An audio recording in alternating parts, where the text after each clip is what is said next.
biopsies the demise of the victim was. And there's also a two-part episode of this story on the show, The First 48. Feel free to check it out as well if you want. Courtney Glenn Palmer was born in Los Angeles, California on Friday, June 18th, 1993, to his dad, Aaron Palmer Jr., and his mama, Deborah Woodham. They stayed in California until Courtney was 9, and then they moved to Tulsa, Oklahoma, where he finished school. Courtney was described to be pretty creative. He knew how to turn anything into the figure of a car. Give him any items or material, and he'd build a car for you, which I find to be a pretty neat talent to have. But not only that, Courtney was said to have been hilarious and a complete joy to have around. Like, if you were having a bad day, that all went away when Courtney came around because he'd have you laughing so hard. He was also said to have been a loving father himself. He had children of his own and was described to have loved his children dearly. However, at the same time, at some point along in life, Courtney kind of slipped through the cracks. It was already a struggle navigating his day-to-day life, as according to him, he was diagnosed with ADHD, bipolar disorder, and schizophrenia. But he also ran into several issues with the law. According to police who were familiar with Courtney, he was gang affiliated. He abused drugs, which was clearly detrimental to his mental health. He was previously arrested for assault and had some traffic violations. But even with his history, police still spoke to his character underneath all that. They say Courtney was a good kid and believed that he just kept the wrong company around him and had the potential to make something of himself. Unfortunately, he'd never be afforded the chance to ever prove that to himself, to his children, the authorities who believed in him, or anybody who believed in him. Damn, rest in peace to that young man. Jorge is old. Rest in peace to that man. Tell you, boy, niggas be dying too fucking early, man. This shit is just ridiculous. Like, the amount of pain that's put into the fucking world, man, is fucking crazy. Straight up. The amount of pain put into the world is fucking crazy. At the Tamarick apartment complex in Tulsa, Oklahoma. They rush over to the area when they pull up to the scene and they see a man suffering from multiple gunshot wounds to the upper torso, holding on for dear life. So they, of course, get the wounded man to medical help and he was rushed to St. Francis Hospital. The man named who was shot was 39-year-old Carl Harris, also known as Duke. When he got to the hospital, the doctor said it wasn't looking too good for him, but they hauled him into surgery anyway in efforts to save his life. While still on the scene, police began asking questions to the people who were out there standing around to see what had happened, but no one could say why this happened, who did it. Everybody was confused. But one person who was out there who may have been able to provide some clarity was Carl's girlfriend. She had been standing in a parking lot, so officers asked her to go with them to the station so they could interview her in hopes of getting more information on what happened. So Carl's girlfriend tells police that she and Carl was in the house, they was chilling, doing their own thing. And Carl's friend was over there with them when he needed to borrow Carl's vehicle, a gold Monte Carlo. The friend being Courtney Palmer. So she tells police that Courtney leaves, and when he comes back to her and Carl's house, he comes back without the car keys. And so she says that's when Carl asks Courtney, like, okay, where's my car keys? Where's my car? And this is when Courtney tells him that somebody took the keys from him, and he tells him where he was when the keys were taken. She says that when Carl asks her to take him over to the apartment complex so he could see what's going on and get his keys and car back, Courtney went with them. So boom, it's the girlfriend, Carl, and Courtney. They all get in the girlfriend's car. They head on over to the apartment complex. Once they get there, they see the vehicle sitting in the parking lot in the same spot that Courtney had parked it. So they all get out the car, and Courtney points out a specific apartment, telling Carl that the people who took the keys from him were in this specific apartment. So now Carl walks up to the apartment, and according to the girlfriend, he didn't have no weapons on him or nothing like that. He just went up to the apartment and he starts knocking on the door. She can see Carl knocking on the door, and she can see that somebody from inside opened the door. She doesn't see who, but the people who opened the door started talking to Carl. They're talking to each other. She doesn't know what's being said because she was still outside on the sidewalk, but she could see that they were talking and that Carl had gone inside of the apartment. At that point, she's thinking, okay, they're going to give him his keys, no big deal. But then that's when she hears gunshots go off. Now, at that point, her, Courtney, and whoever else that was out there took off running. But then she's like, oh my God, my man. So she turns back around, and that's when she sees Carl walking out the house. But she described him as walking like real slow. So she starts panicking, and she's asking him like, oh my God, did you get shot? And Carl's like, yeah. And he just drops to the floor. Now, as she's sitting there talking to the investigator, she gets a phone call that miraculously Carl was in stable condition. He survived the shooting. After giving her detailed perspective, investigators felt like she was being truthful about what she knew to have happened to Carl, so they didn't suspect anything fishy on her behalf, and they let her go. So now this is where we see Courtney coming to the station to give his account of what happened since he was right there. Now, I told you police were already familiar with Courtney and were pretty fond of him despite his shortcomings. So When Detective White comes into the interview room, he and Courtney exchange greetings, but you can visibly see that Courtney was fidgety and anxious. Detective White tells him, have a seat, and Courtney declines. He says he can't because he needs to walk back and forth because of his ADHD bipolar. Come on, bro, sit down. How you been? I've been doing fine. Sit down, man. Relax. No, I gotta walk back and forth because I'm ADHD bipolar. And he admits that he hadn't had any of his medication that day. And throughout this interview, Courtney's behavior is just very uneasy. He's anxious. He's rocking back and forth. He's sitting on the floor. He's standing up. At one point, thanks for the drink, Nikki. Right back at you. You heard? When Detective White left the room and came back, Courtney's shoes was off. Pants was all sprawled out on the floor. And he was in there literally barefoot with just his t-shirt and basketball shorts on. He was saying that he was hungry, so they gave him a bag of some vanilla sandwich cookies, and he asked for a cigarette, I'm assuming to calm his nerves, so they brought him one, and he was hyped behind that. He even laid on the floor at one point, like lay down as if the floor was a bed, so it just speaks to him not having his medication on top of being high. The detective said Courtney was actually high on PCP when he came in to speak with them. But moving right... God damn, so he was dusted when he came to see them, and he didn't take his medicine for his ADHD. Shorty was spiraling. Shorty was spiraling. Facts. Along, when Detective White comes in, Courtney's height, the first thing he says is, all right, where you want me to start? Should I go all the way back to 2006 or what? Clearly indicating that he's ready to spill a whole lot more than what happened to Carl. And Detective White is like, well, let's just start with tonight. So immediately, Courtney is like, I had nothing to do with what happened. I would never set Carl up. Where y'all want to start from, 2006 or 2000 what? How about tonight? Tonight, Carl was just trying to help me. He went in the... Rest in peace to Courtney Palmer. House for me. And I want to prove to that I did not set him up. And I'm assuming that Courtney wanted to make that clear because he knew that it could have appeared that way. And he actually spoke very highly of Carl because... You saw that, right? Tick, boom. Shorty looked like he ready to fucking explode. Considered him to be a friend. He said that Carl was always trying to help him so he could do the right thing for his kids. And Detective White asks him, why was Carl even at the apartment complex? And Courtney says, so he could get his car keys back. He said a woman is the one who took the keys from him and said that Carl never banged on the door. He just knocked on the door. And that's when a short man came to the door. And when he came to the door, Carl addressed the man and the man told him to chill because there was kids in the apartment. And then boom, gunshots go off. Is he dead? No. The last time I heard he was stable, so that's good. Okay. He's a healthy man too. He eats a lot. All I do is just help me out. You want me to do the right thing for my daughter? First thing I want is I want to help your friend tonight. You go over there to that apartment. Why'd you go over there? Does Carl want his car keys back? Yeah. Courtney. You guys were there hitting on the door from him earlier. Where he was. By a woman in the car. Things were he didn't hit on the door. He's not going to. What's her full name? His wife. Some guy came out and said, hey. Yeah, she go over to that apartment. Everybody pushed it back. You guys were up there hitting on the door. That's what Carl knocked on the door. He didn't hit on the door. He's not going to. Where were you when that was going on? I was standing right behind him. And he tells the detective that the man who shot Carl was someone named Teddy. Now, this is when we see Courtney expressing how much fear he was in for his life. He told the detective how he was nervous and that he needed the detective's help with getting out of state and going back to California to his sister's house because if he didn't, his life was going to be taken. He asked the detectives to even put a tracking device on him so they could keep tabs on him because he knew he was going to be a target. He kept saying it. He kept saying, I need to get out of here. I need to leave the state. I feel like I'm going to die. I need y'all help with leaving because if I don't, I'm going to be taken out. I'm nervous, man. Man, look, I'm trying to help y'all, bro. I'm nervous, bro. Damn, man, I got so much to tell y'all, bro. And I want you to put me on GPS. Can you give me a GPS? Why do you need a GPS? So you won't come down there and kill me? That's why I'm going to California with my sister. Can you get me there, please? I'm not going to be able to get you on a bus tonight. I can tell you that. Look at me, man. I'm hurt. I'm scarred from the streets. Get something on your stomach. Did you take anything today? No, I didn't take none of that, bro. Are you supposed to? They try to get him. He trying to get the fuck out of here. They like, listen, shorty, you're a fucking suspect. You ain't going nowhere. Supposed to take anything? Yeah, I'm supposed to take my ADHD. How come you're not? You haven't been taking that, have you? No, I haven't. That's why I'm anxious. I'm doing the right thing. These are those rhombohedron crystals in your pineal gland. When those crystals become electrically activated, all of a sudden... That's crazy. Shorty, he's trying to get out of this murder.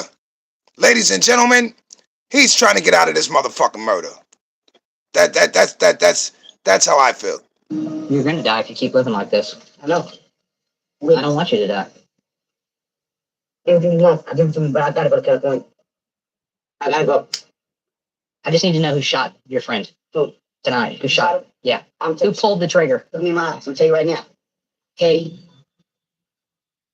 You saw him shoot? Yes. And you can see that the detective is frustrated with Courtney. He's not really taking heed to what Courtney is saying because Courtney isn't on his meds, and he's pretty dismissive to Courtney's pleas for help. That nigga said who shot him in a heartbeat. That nigga said Teddy. That nigga did not hesitate. That nigga said Teddy.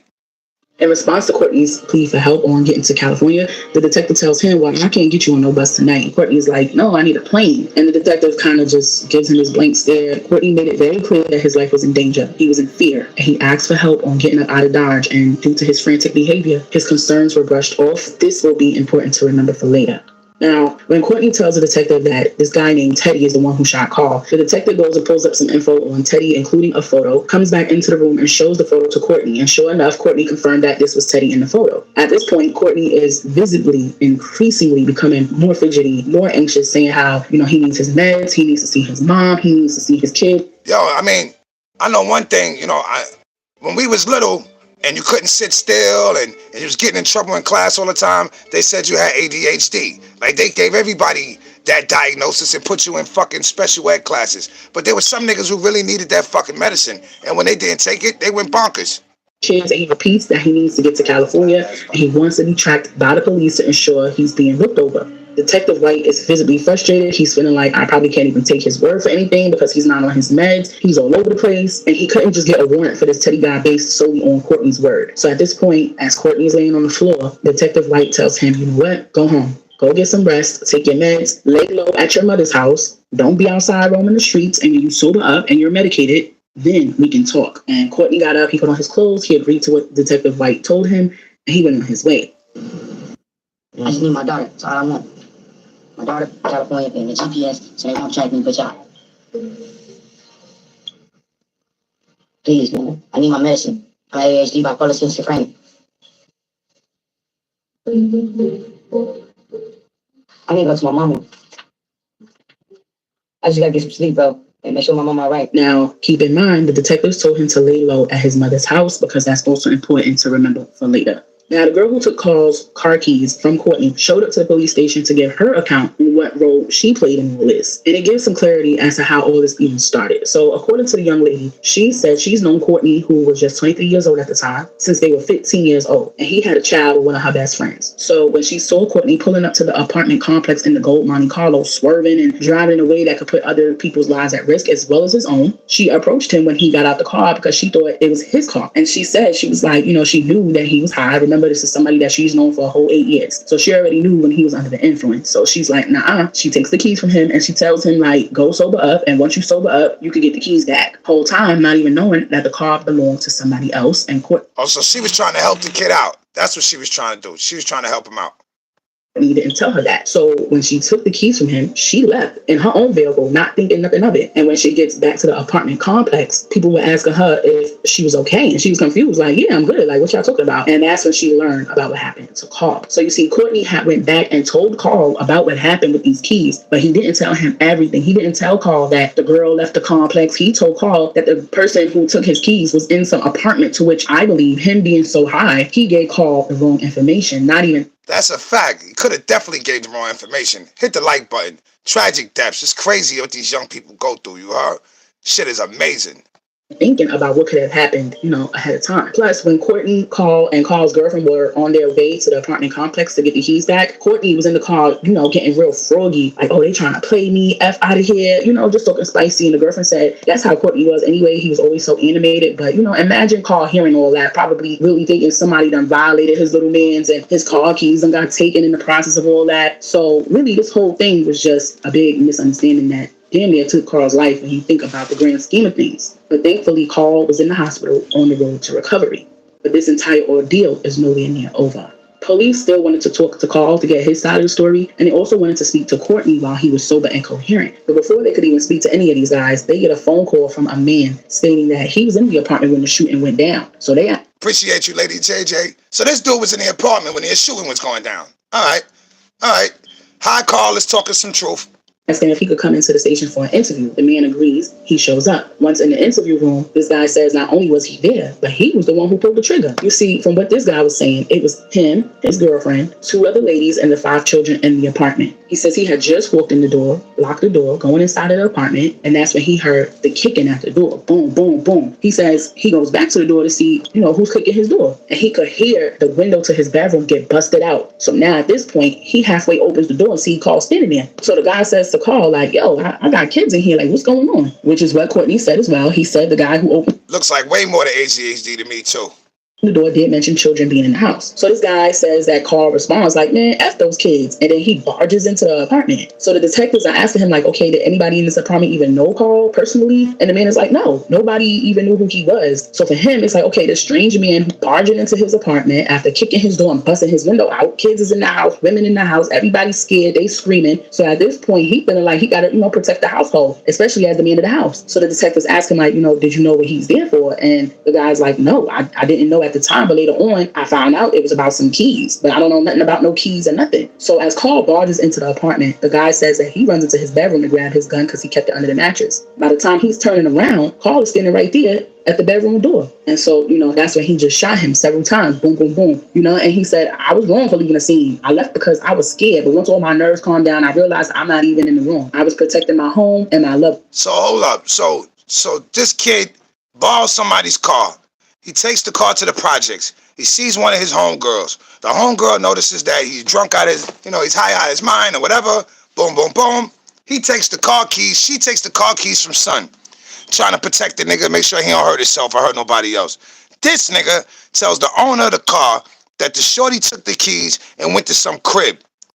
The nigga Carl goes over to the crib, barges in the crib with his kids and all that in there, you know what I mean? And the son, who crib it is, he shoots the nigga. Like, who the fuck is you? And why the fuck is you barging in my motherfucking crib? Wax dog was cracking.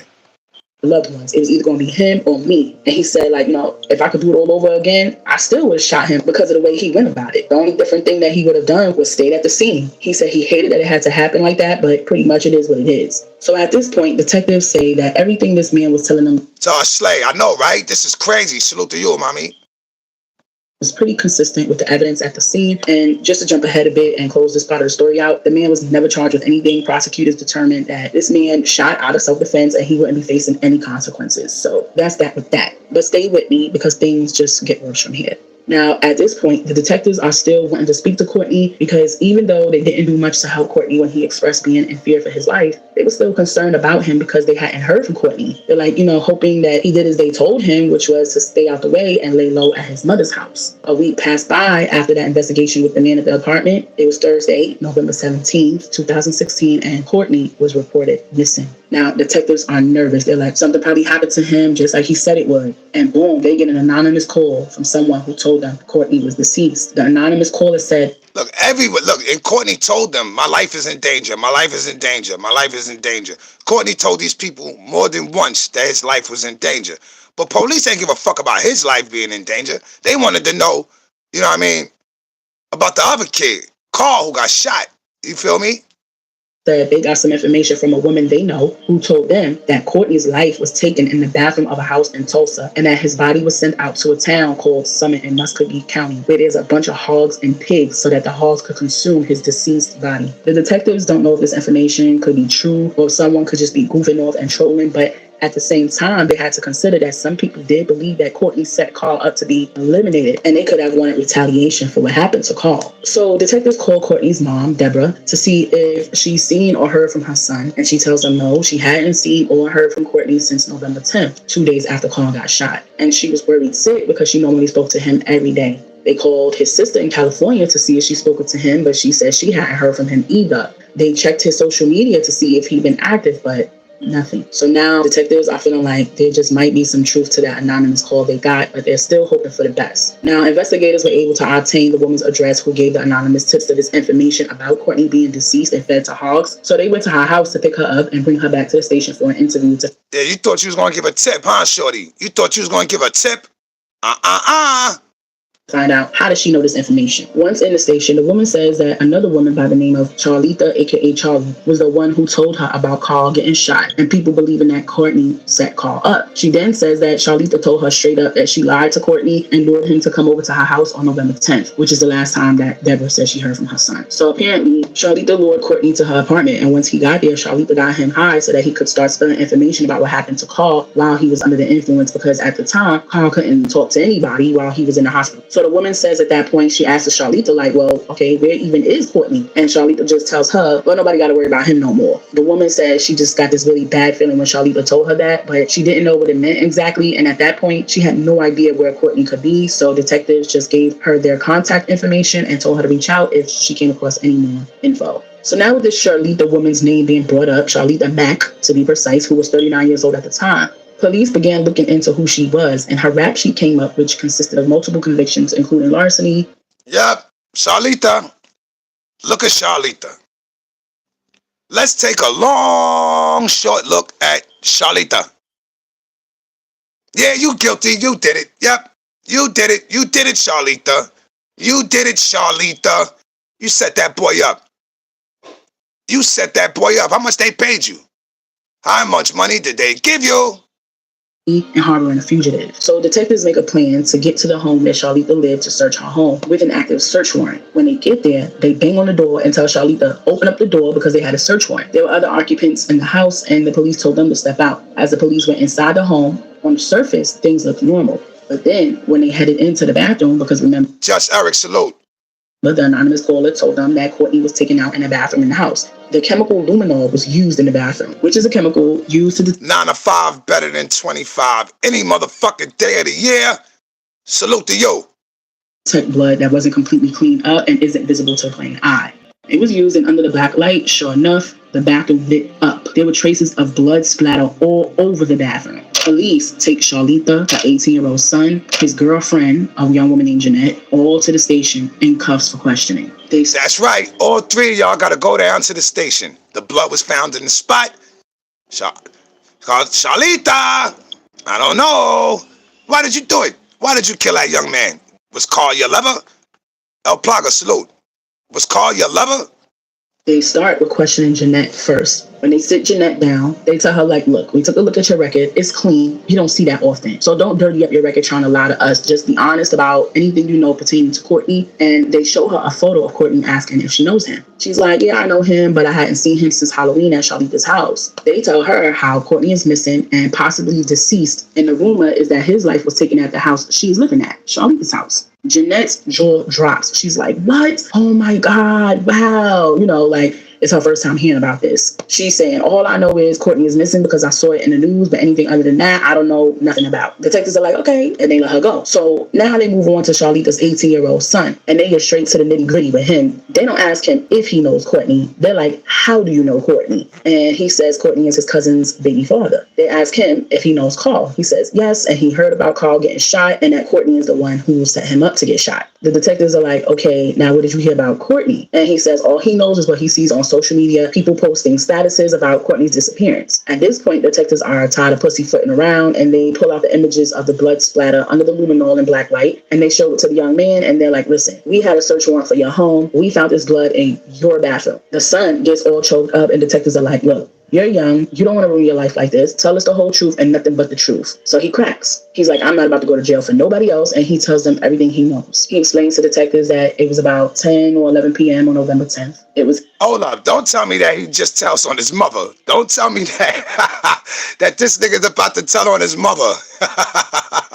Him, his girl Jeanette, his mama Charlita, Charlita's homeboy Gerald, and Gerald's girlfriend who had been staying in Charlita's house for a couple of days, and Courtney that were all in the house. The young man says he was in his room chilling when he all of a sudden heard a man screaming. He said he got up, left his room to see what was going on, and that's when he saw Courtney. Judge Eric, you already know what it is, man. Salute out to you too, you heard? Enjoy the fucking day, my G.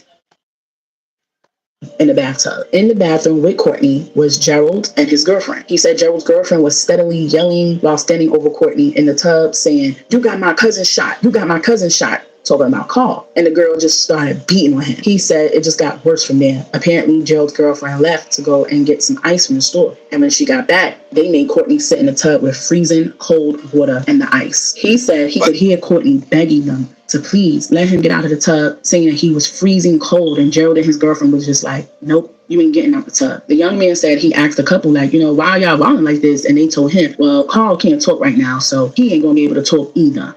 He said this was going on all night, all the way to the morning. And that's when they took Courtney's body out of the tub, wrapped him up, and put him inside of some type of like large tub bin thing. Then they killed him. They killed him with ice water and beat him in the tub? That's crazy. That's crazy.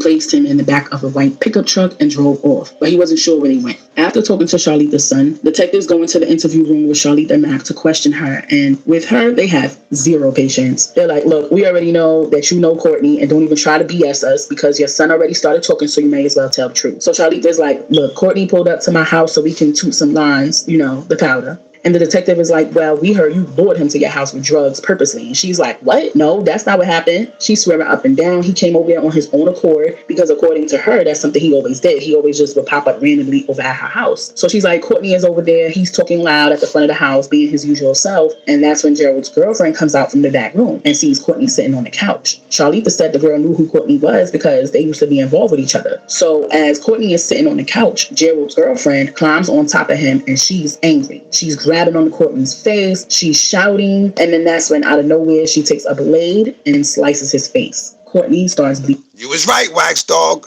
You was right. You called it before she said it. See, the whole thing about doing these reviews in real time is that I don't know what's going on. You don't know what's going on. Only person that knows what's going on is the commentator. This is transformative content. You know what I'm saying? For those who don't fucking know. You know what I mean? You know what I mean? Fair use and all that good shit. Due to the copyrights. But you hit it on the nose, Wax Dog. It's bleeding everywhere. Charlita says she stepped in and was like, hey, you gotta chill, but the woman wouldn't stop. And this is when both Gerald and his girlfriend take Courtney to the bathroom and start torturing him. Charlita said when she went to her bathroom, there was blood splattered all over the bathroom. She said Courtney had even looked up at her at one point while he was in the tub and she could just see his face looking right. Just so messed up. Charlita said she went back to her room while all this was going on. And do we believe Charlita? What, she was high on crack, coke, dope, pills, what? That all of this is going on in your crib, and then you go back to your bedroom? You go back to your bedroom? You letting all this shit go down in your fucking crib? All of y'all must have been crackheads.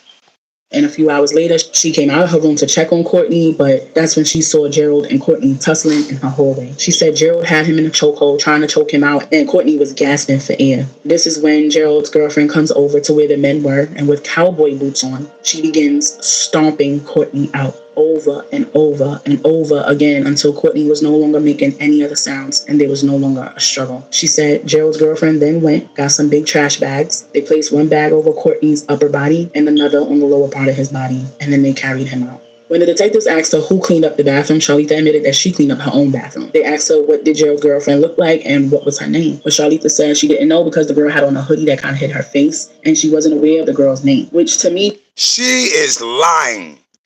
She's lying. She is lying. Look at Carlita's face. She's going through withdrawal.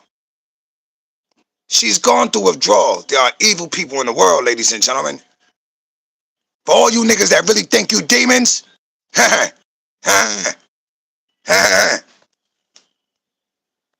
Me was suspicious because you don't know what she looks like, don't know her name, but you knew her enough to know that she used to deal with Courtney. Charlita literally sat there in her own home and allowed these people to torture Courtney and did nothing to help him. Didn't call police or nothing, just sat there high off drugs, ignoring the police, screams and cries of a frail young man being polarized right there in her bathroom.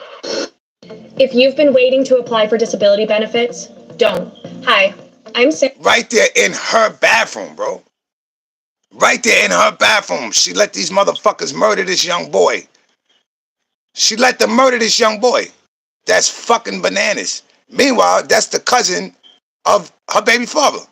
Detectives were able to obtain surveillance at the gas station that Gerald's girlfriend went and got the ice from. And as they're viewing the footage, they see the girlfriend enter the store, but she wasn't alone and she wasn't with Gerald. She was actually accompanied by Charlitha's son's girlfriend, Jeanette. Now remember, Jeanette told the detectives she had no idea what happened to Courtney. She hadn't seen him since Halloween. She only heard about him missing via the news and blah, blah, blah, blah, blah.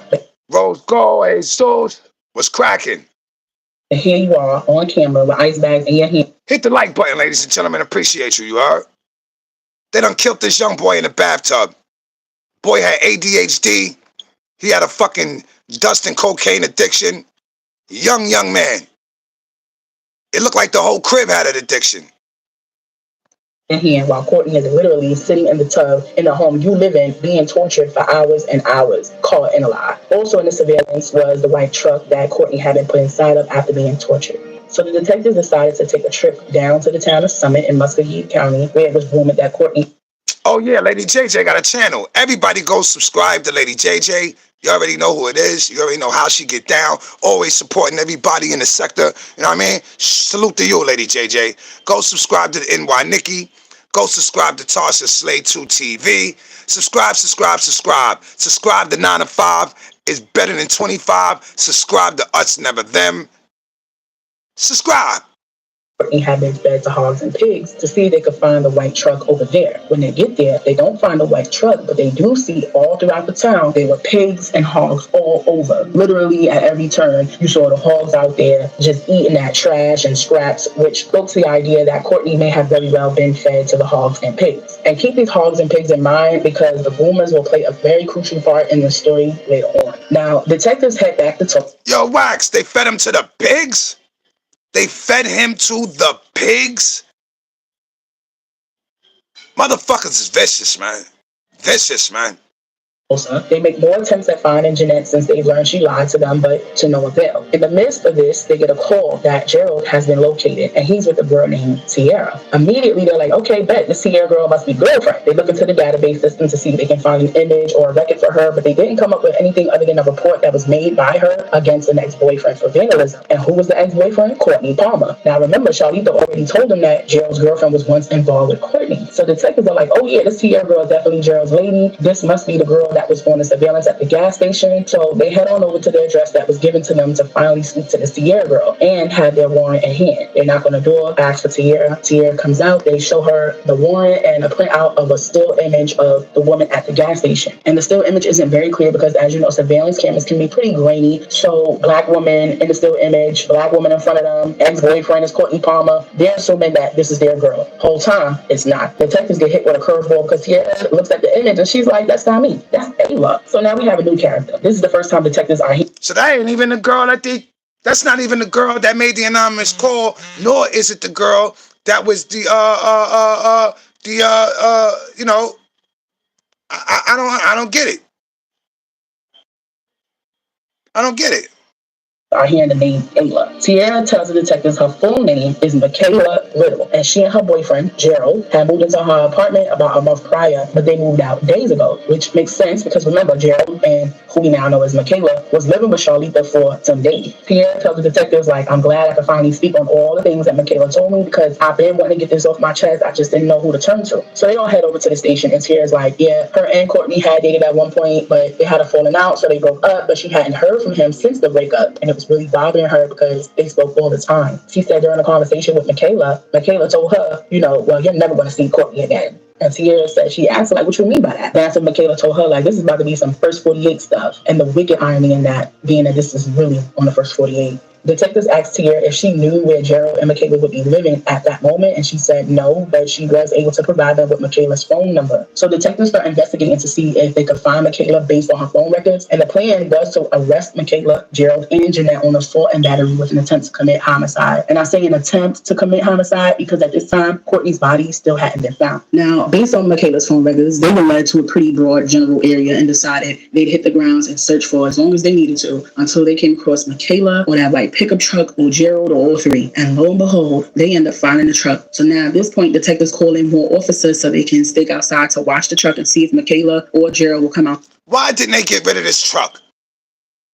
I don't understand people. Y'all go through all of this trouble to commit this heinous fucking tragic crime, And you don't even cover your fucking tracks all the way. Like, I don't understand, motherfuckers. Don't y'all watch the movies? Come outside at some point. While all this is happening, detectives get a phone call that Jeanette came into the station wanting to speak. Detectives head back to the station. Jeanette is there, and she's like, look, I know I lied, but I was scared. The truth is, we were all in Charlita's house, getting high. I was there when Courtney got there, but I fell asleep. When I woke up, Charlita told me to go to the store to get some ice with Michaela. I agreed to it, not knowing what the ice was for. When we got back, I put the ice on the counter. Then Michaela took the bags of ice and just launched it at Courtney's head while he was in the tub. Jeanette went on to say the beatings that Courtney endured just kept getting worse and worse. She said he was tortured, beat with hands, feet, the bags of ice. He had hot water on him. He was in cold water with the ice. And then she just started to cry when she talked about how Courtney was begging and pleading for his life to be spared. She recounted how she heard him just saying, please, please, please, and saying how he didn't do it. He had nothing to do with Carl's shooting, but they just wouldn't stop. Jeanette said she just went into the room, turned the TV volume up because she didn't want to see or hear what. So this is another one that's seen everything that was going on, everything that was going on, and turned a blind eye.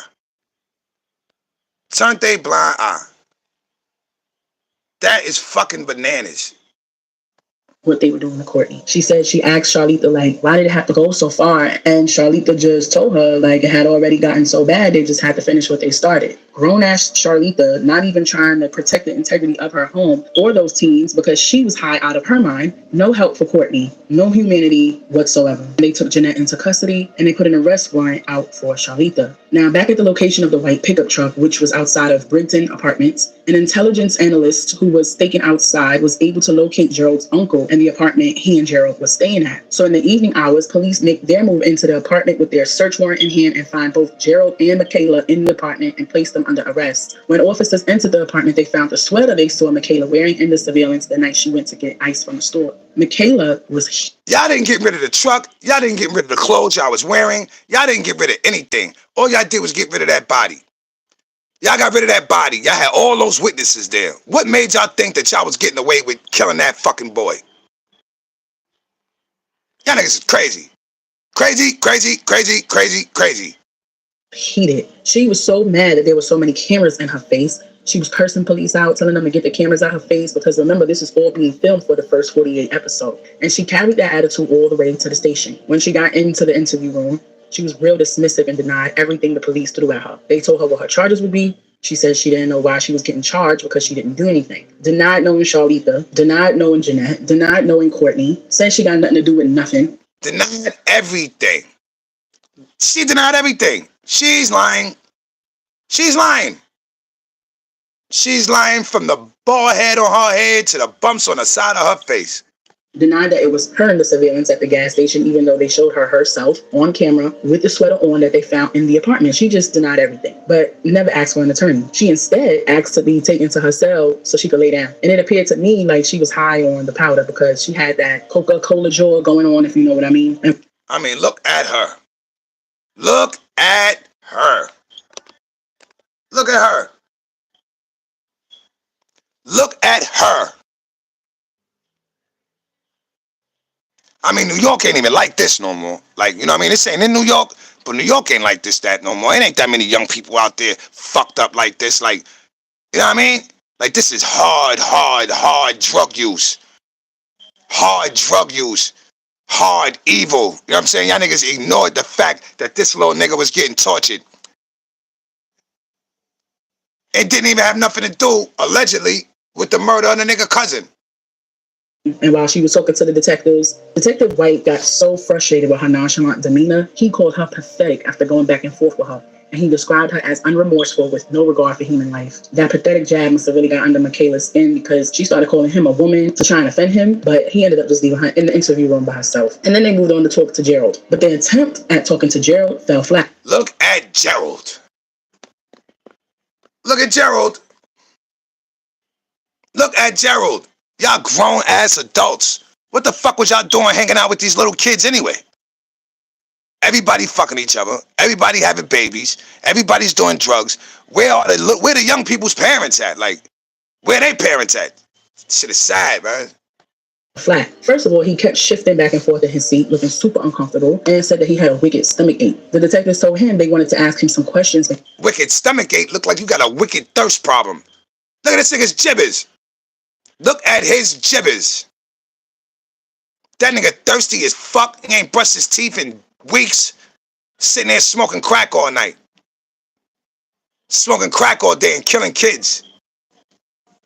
But he declined to speak without the presence of an attorney. So they said, okay, we'll just let you know that we're charging you with assault, battery, kidnapping, and an intent to commit homicide. And remember, it's still just attempt at this point since they still hadn't found Courtney's body. But they did tell him the charges was in regards to Courtney, and Gerald was acting all shocked and surprised, talking about that was his man's, that was his partner. The nerve and audacity of him to refer to himself as a friend of any kind to Courtney. Yeah, that is straight drug.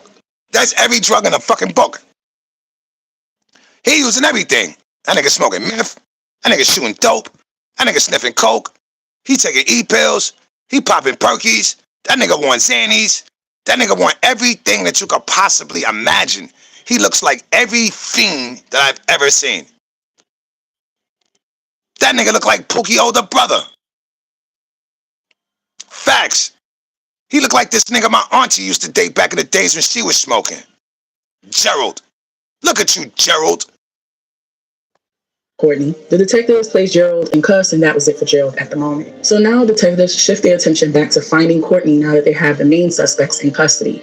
And what they did next had proven to be a very smart move. Remember, I told y'all to keep the idea of the hogs and pigs in your back pocket because it would be significant in the story later. Well, police decided that they would release the information about Courtney possibly being fed to the hogs and pigs in Muscogee County to the media in hopes that someone would come forward with some kind of information that will help them in locating Courtney. You see, they never released that information to the public before. So with this information now being public, boom, an anonymous caller called the detectives to let them know that Gerald had lived in the area near him in Muscogee for about 6 months before he had moved. He said around the time Courtney went missing, he saw Gerald come back in the area in a white pickup truck with a tall female with him, and they had taken something out of the truck, but said they were just cleaning out their truck. So the next morning on Thursday, December 15th, 2016, after that anonymous. Look at these fiends' yard. Look at the yard. Look at the yard. Look at the yard. Look at this house. Look at this motherfucking house. Do you see this shit? Look at this house, y'all. Imagine somebody telling you, imagine a shorty like, yo, come pick me up at 32, 33 Mockingbird Lane. And you end up picking a bitch up from right there. Ladies, if this was your crib, would you even tell a nigga to come pick you up?